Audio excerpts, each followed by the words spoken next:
Okay, today we're going to have a look at Bernoulli trials and the binomial distribution.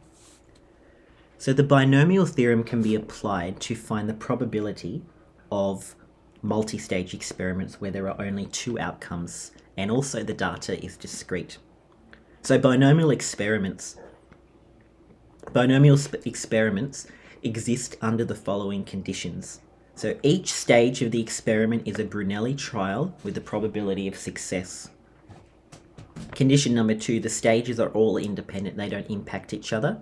And the third condition is that the random variable x is the number of successes. Now, a binomial distribution is a discrete probability distribution of the number of successes in a sequence of independent Bernoulli trials. So a binomial distribution is a repetition of lots of Bernoulli trials. So therefore, a binomial random variable that is the number of successes in n independent Bernoulli trials. So example 1 of today's video, state whether each random variable describes a binomial distribution. The number of tails when tossing a coin 50 times. So to satisfy and to become a binomial distribution, it has to follow these three conditions. So each stage of the experiment is a Bernoulli trial. So we might say, yes, each stage is a Bernoulli trial, which just means that there are two outcomes, heads or tails. So that satisfies the first condition, it's a Bernoulli trial. Each are independent.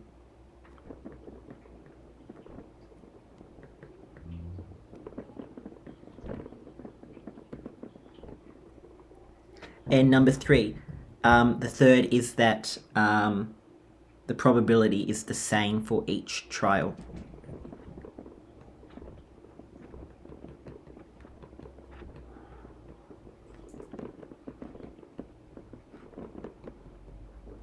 So those three conditions determine that it is a binomial distribution. So part B, the number of red cards selected when 8 cards are selected amongst a random band of coloured cards. And we've got to just state whether it's a binomial distribution. So number 1, it's two outcomes, red or not red.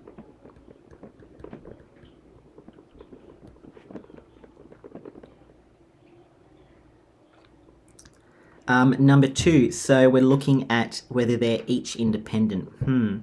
It doesn't say that we're replacing them, so we're going to assume it's without replacement. So the events are not independent.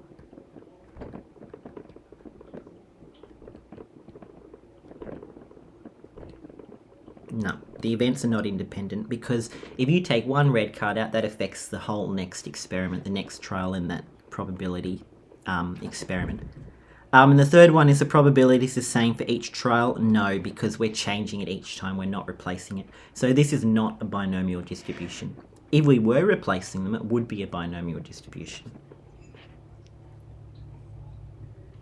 Okay, calculating binomial probabilities.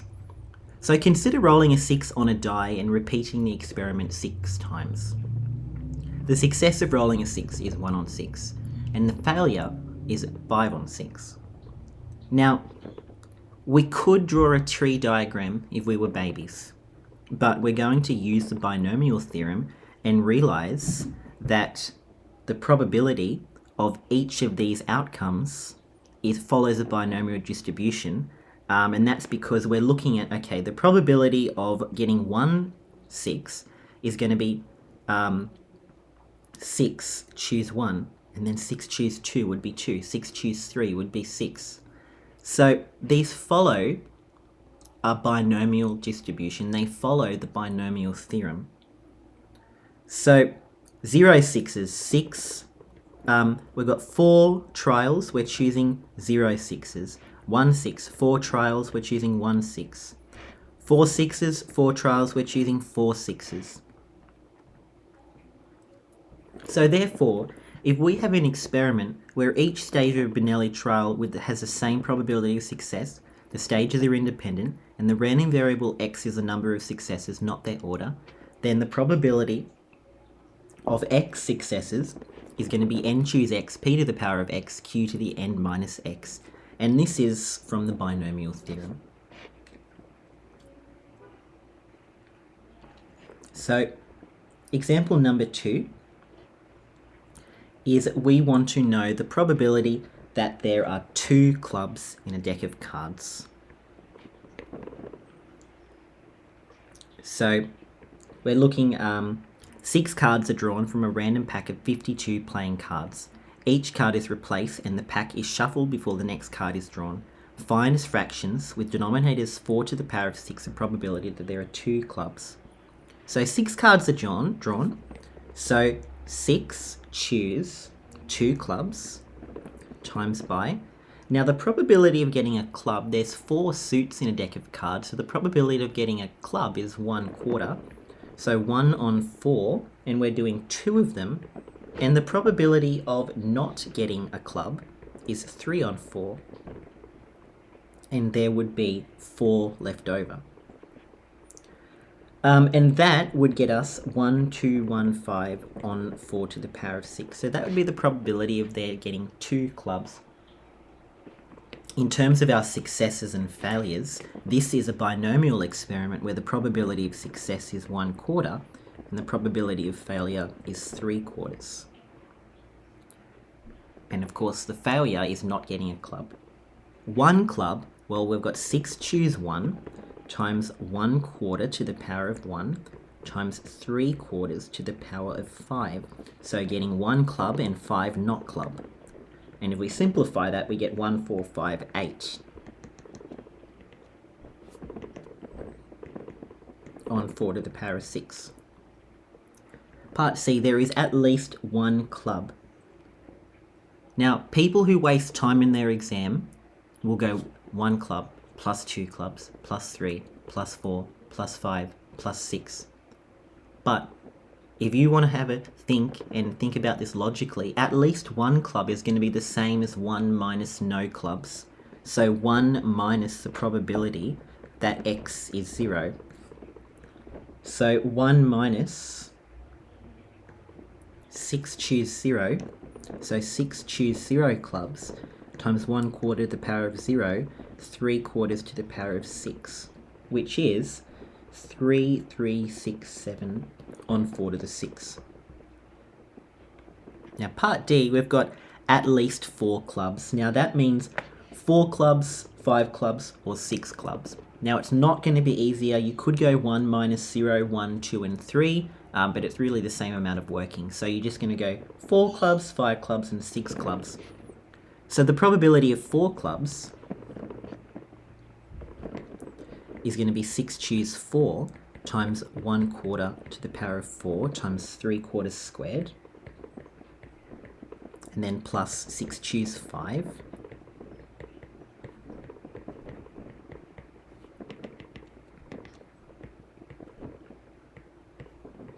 and then plus 6 choose 6 clubs, so 1/4 to the power of 6, and we don't need 3/4 because we're not getting any clubs. And if you do that, you get 154 on 4 to the 6. Okay. Example 3, we've got a coin is tossed 100 times. What is the probability that it comes up with exactly 50 heads? So the probability of success in this experiment is 1/2, and the probability of a failure is also 1/2. So we've got 100 experiments, we're choosing 50 of a success. Now that means 1/2 to the power of 50 times the probability of failure, 1/2 to the power of 50. We get approximately 0.0796.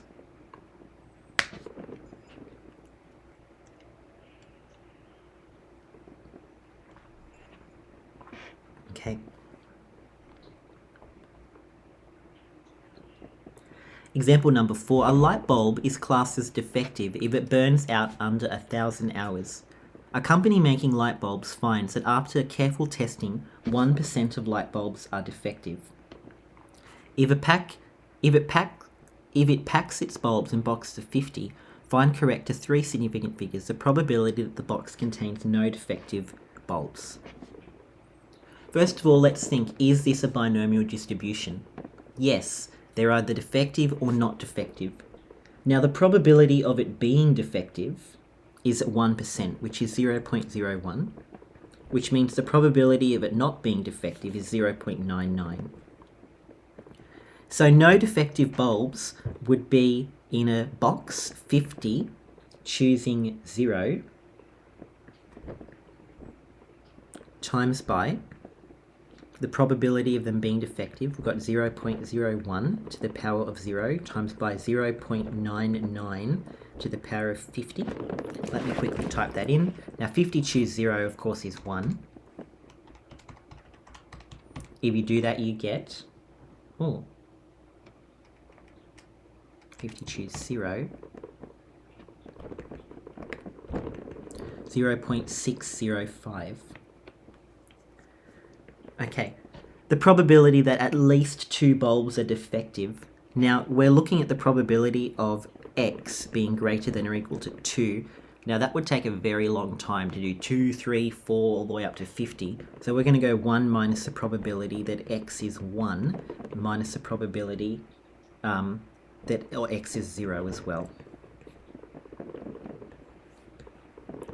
So it's going to be 1 minus 50, choose 1, times 0.01 to the power of 1, 0.99 to the power of 49, minus 50, choose 0, and we already figured out what that was, 0.01 to the power of 0 times 0.99 to the power of 50. And if you have a go at doing that, you're going to get 0.0894. Okay, Joe King and his sister Faye make shirts for a living. Joe works more slowly, but more accurately, making 20 shirts a day, of which are 2% defective. Faye works faster, making 30% a day, but 4% are defective. If they send out their shirts in randomly mixed parcels of 30 shirts, what is the probability that no more than 2 shirts in the box are defective?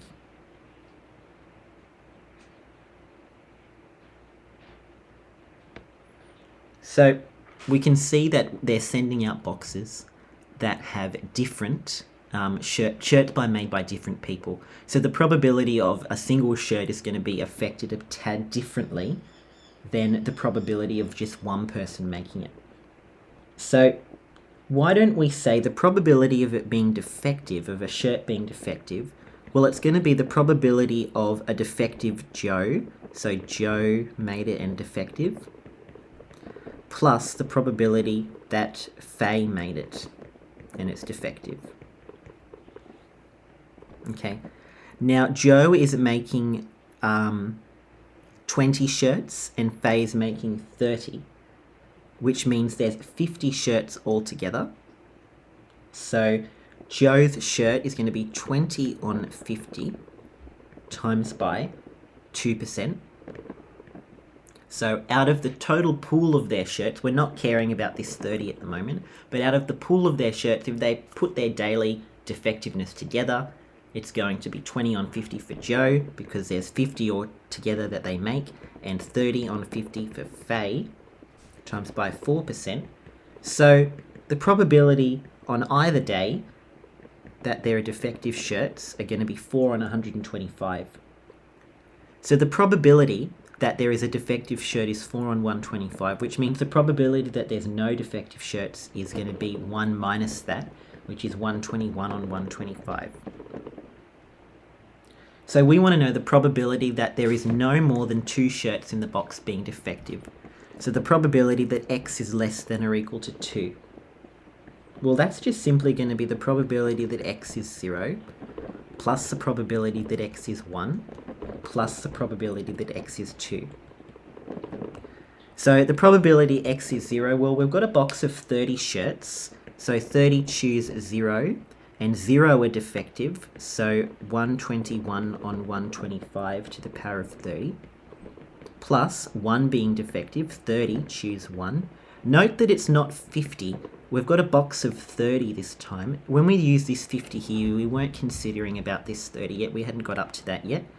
Times by 4 on 125 to the power of 1, times by 121 on 125 to the power of 29, plus, now I've got 2 being defective, 30 choose 2, times 4 on 125 squared, plus 121 on 125 to the power of 28. And if you type that all into your calculator, be very careful and make sure you're putting brackets around your combinatorics. You get 0.930. So it's pretty likely that there's less than 2 shirts being defective. Okay, some notation. The binomial distribution of n independent trials with each probability of success is denoted as B bracket NP or bin bracket NP.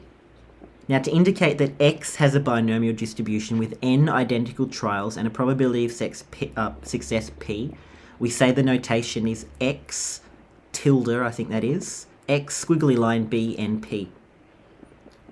So find the probability of each event, leaving your answer in index form. Getting 10 heads when tossing a coin 10 times. Well, the probability of success is P, and we might express it in this notation if we want to. X is a binomial distribution where there's 10 events and the probability of success is 0.5. So the probability that X is equal to 10, where there's 10 heads, is going to be 10 choose 10 times 1/2. The probability of success is 1/2 times by 1/2 to the power of 0.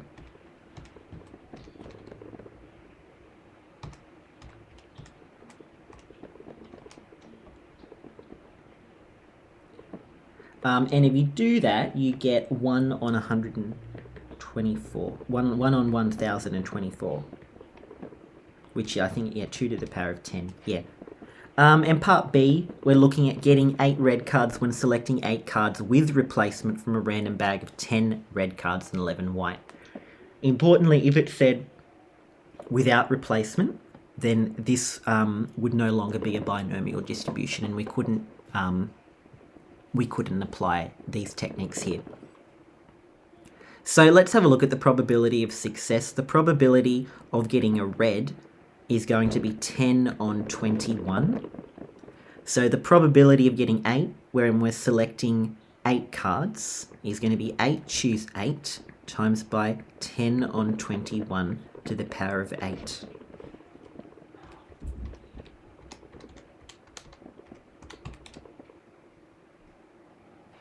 Which is 0.0026.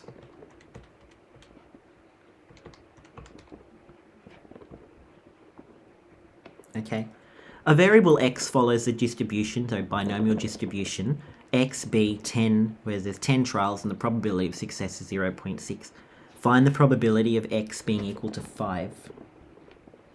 So in this distribution, n is 10, the probability of success is 0.6, and the probability of failure therefore is 0.4, and we want to know x being equal to 5.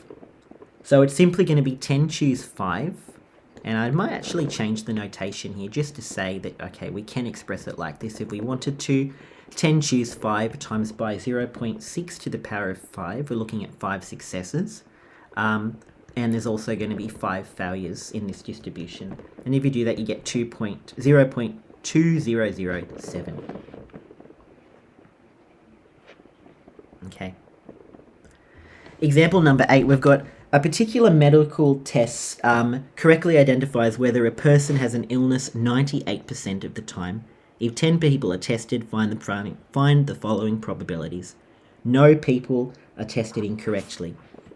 So the probability of them being tested correctly is 0.98, which means the probability of them being tested incorrectly is 0.02.